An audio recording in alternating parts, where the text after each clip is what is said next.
अब आपको सीधे उत्तराखंड के उत्तरकाशी ले चलते हैं, जहां आपको पता ही है 41 मजदूर 14 दिन से एक सुरंग में फंसे हुए हैं। याद करिए, हर दिन जब न्यूज़ 24 ने भी आपको इन 41 मजदूरों को बाहर निकालने की तस्वीरें, कोशिश, यह मिशन दिखाया, पूरे देश में एक उम्मीद बंधी। बल्कि अगर यह कहूं कि रोज सुबह इन मजदूरों के बाहर निकलने की एक उम्मीद बंध जाती है, लेकिन शाम होते होते वो उम्मीद कुछ हद तक टूट जाती है, तो गलत नहीं होगा।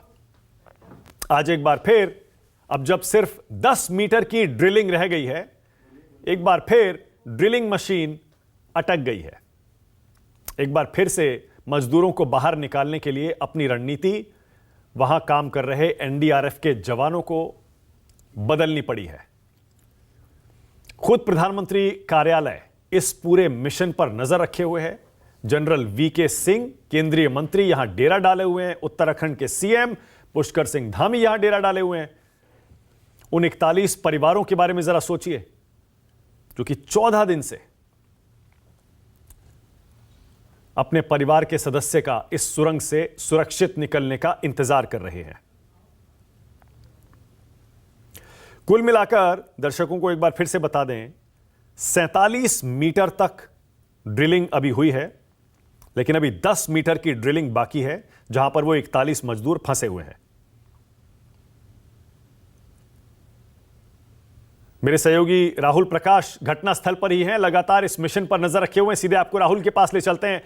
राहुल, एक तो ये जो 41 मजदूर हैं, इनकी सही सलामती की अपडेट जरा दे दीजिए। उन तक खाना वगैरह पहुंचाया जा रहा है पाइप के जरिए, वो थोड़ा सा अपडेट जरा दीजिए। क्या वो ठीक ठाक चल रहा है क्या? और फिर ये मिशन अभी रुका क्यों है, राहुल ये बताइए।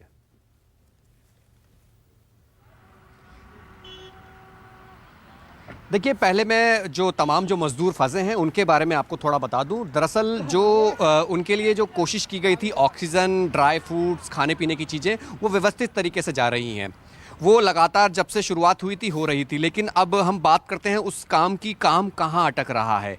कल एक जीपीआर सर्वे हुआ था, यानी ग्राउंड पेरेंटिंग सर्वे, जिस मशीन के जरिए 47 से 5 मीटर के दायरे को ये मॉनिटर किया गया कि यहाँ कोई ऑब्स्टिकल नहीं है, कोई हर्डल नहीं है, कोई परेशानी नहीं है, यानी कोई बोल्डर नहीं है, मतलब आप ड्रिलिंग कर सकते हैं। ड्रिलिंग की गई, लेकिन फिर दोबारा ऑगर मशीन अटक गई। अब ऑगर मशीन को 173 हॉर्स पावर की वो मशीन है जो मैक्सिमम जो आपको ड्रिल करेगी उसी को बैक फोर्स करके बाहर निकालेगी, लेकिन वो मशीन भी वहाँ अटक गई, टूट गई, यानी उसके जो ब्लेड होते हैं वो टूट गए। पहली परेशानी। दूसरी परेशानी ये हो गई, फिर जब दूसरी मशीन इस मशीन को निकालने के लिए गई तो वो भी वहाँ अटक गई। अब सवाल इस बात का था कि आगे क्या होगा, क्योंकि काम ही रुक गया है, कल से काम रुका हुआ है। तो उस मशीन को निकालने के लिए मैनुअली कटर करके उन जो ब्लेड के हिस्से हैं, ऑगर मशीन है, उसको निकाला गया। अब कहा जा रहा है कि एक बार फिर एक ऐसी मशीन आ रही है उस पूरी मशीन को निकालने के लिए, लेकिन कल हम काम शुरू करेंगे। यानी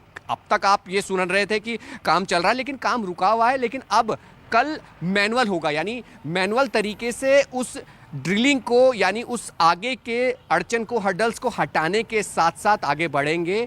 ये कहा जा सकता है कि जो हम टाइम फ्रेम लेके चल रहे थे कि कुछ घंटे, लेकिन ऐसा नहीं है, क्योंकि उम्मीद इस बात को लेकर हो गई थी, क्योंकि हम जब 47 मीटर पहुंचे थे और जब जीपीआर सर्वे हुआ था 5 मीटर हम पहुंच जाएंगे, कोई हर्डल्स नहीं है, लेकिन वो फिर रुक गया। उम्मीद बन गई थी, लेकिन अब कैसे आगे बढ़ेंगे, क्योंकि प्लान ABC, यानी हर तरीके से काम किया जाना है। लेकिन अभी एक तस्वीर और मैं आपको बता दूं कि जो अभी सीएम यहाँ पहुँचे थे, उन्होंने अपना एक ब्रीफ दिया, लेकिन कुछ चीज़ें ऐसी हैं जो हम आपको बताएं, दर्शकों को बताना जरूरी है, क्योंकि जिस टनल के सराउंडिंग्स में लेफ्ट और राइट और उसके अपर में एक वर्टिकल जो पाइलिंग मशीन है उसको इंसर्ट किया जाना है। अगर उसको पाइलिंग को अगर किया जाता है तो एक दुविधा आ सकती है, अगर टनल में जब पाइलिंग की जाएगी तो कहीं पानी का रिसाव ना हो, अगर कोई कनेक्टेड पानी आता है तो कहीं ना कहीं मलबा नीचे आ सकता है। तो अभी उस पर प्लान चल रहा है, लेकिन मशीन पहुंच चुकी है वर्टिकल हाइट से 88 to 90 मीटर्स का वो वर्टिकल जो पाइलिंग होगी, वो जो मलबा है वो बाहर निकालेगी, पाइपिंग होगी,